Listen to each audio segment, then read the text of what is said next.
Assalamualaikum warahmatullahi wabarakatuh.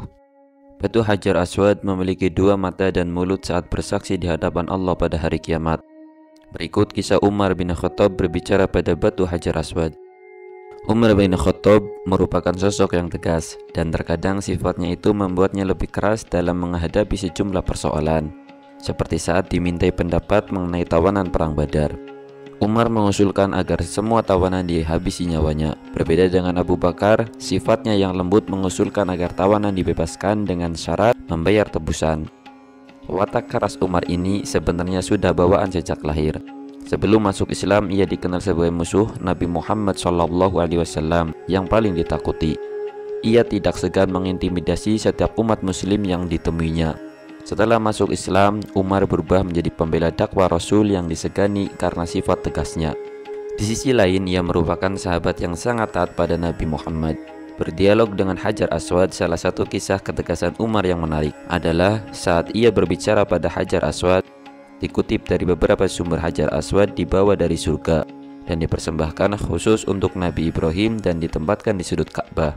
Mengenai Hajar Aswad telah disebutkan dalam sebuah hadis, batu hitam turun dari surga dan itu lebih putih dari susu, tetapi dosa anak-anak Adam mengubahnya menjadi hitam. Hadis riwayat Tirmizi. Menurut sejarah lain, Nabi Ibrahim mendapatkan perintah dari Allah untuk membangun Ka'bah yang merupakan tempat ibadah pertama yang dibangun di dunia. Dalam kitab Al-Anbiya, Ibnu Katsir menyebutkan Nabi Ibrahim menemukan satu ruang kosong. Untuk menutupi tembok ruang kosong itu, Nabi Ibrahim meminta anaknya yaitu Nabi Ismail untuk mencari batu guna menutupi ruang kosong tersebut. Ismail pun berkelana mencari batu. Saat di perjalanan, Nabi Ismail bertemu dengan malaikat Jibril. Jibril memberikan sebuah batu hitam yang kini disebut dengan Hajar Aswad. Nabi Ismail lalu menerima batu tersebut dengan senang hati dan menceritakan kepada ayahnya. Nabi Ibrahim bertanya pada putranya, "Dari mana kamu peroleh batu ini?" Ismail menjawab, "Batu ini aku dapat dari yang tidak memberatkan cucuku dan cucumu." Nabi Ibrahim dan Nabi Ismail mencium batu tersebut. Dari situlah banyak umat Islam yang menjalankan ibadah haji dan berharap dapat mencium batu yang terletak di sudut Ka'bah tersebut. Pada suatu hari, Umar bin Khattab menyaksikan Rasulullah mencium Hajar Aswad. Sebagai muslim yang sangat loyal dengan sunnah Rasul, Umar pun mengikutinya. Hanya saja sebelum mencium batu hitam itu, ia mengatainya seolah sedang berbicara kepada seseorang yang sedang marah. "Sungguh aku tahu kau ini hanya batu yang tidak bisa berbuat apa-apa. Andai saja Nabi tidak menciummu, aku pun tidak akan pernah menciummu." Kisah ini dicatat Imam Al-Ghazali dalam kitab Ihya Ulumuddin dengan mengutip hadis riwayat Imam Bukhari berikut. Sesungguhnya Rasulullah mendatangi Hajar Aswad dan menciumnya. Umar bin Khattab kemudian berkata kepada Hajar Aswad, "Sungguh aku tahu bahwa kau hanya batu, tidak bisa memberikan udara dan manfaat. Sungguh andai aku tidak melihat Nabi menciummu, niscaya aku pun tidak akan menciummu." Hadis riwayat Bukhari.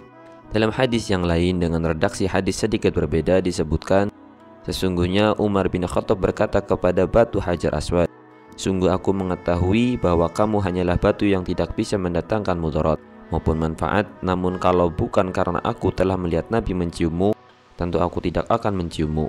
Maka dia menciumnya lalu berkata, "Kenapa pula kita harus berlari-lari kecil? Sungguh kami telah menyaksikan orang-orang musyrikin melakukannya, namun kemudian mereka dibinasakan oleh Allah."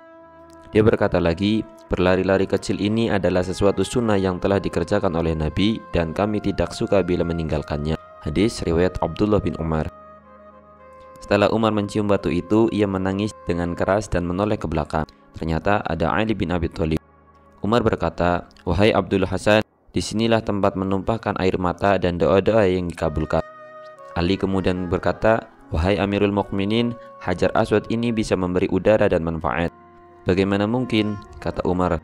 "Sesungguhnya ketika Allah mengambil janji atas keturunan Adam, Dia menetapkan suratan dan meletakkannya pada Hajar Aswad. Batu tersebut akan menjadi saksi bagi umat muslim yang menepati janjinya. Demikian pula menjadi saksi bagi orang kafir yang mengingkarinya." Jawab Ali menjelaskan.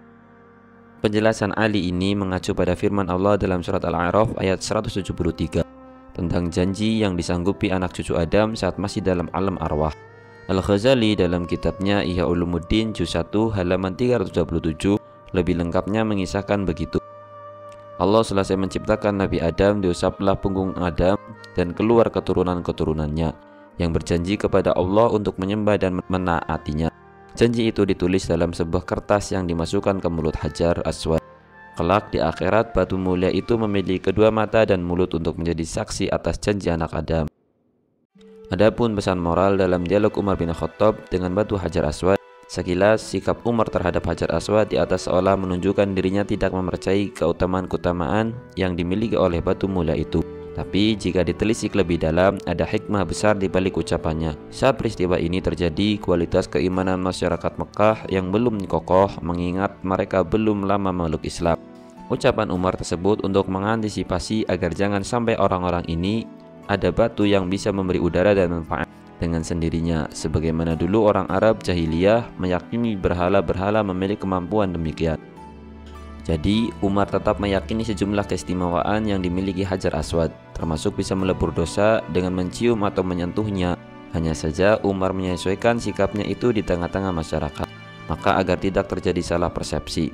Selain itu, hikmah lain dari sikap Umar di atas menunjukkan ketaatan seorang umat Nabi untuk menjalankan sunnah Rasulnya.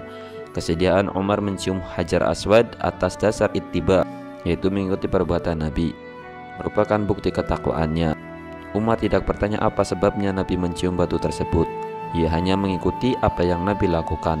Perlu diketahui, dalam agama Islam ada banyak ibadah-ibadah yang dasarnya adalah ittiba.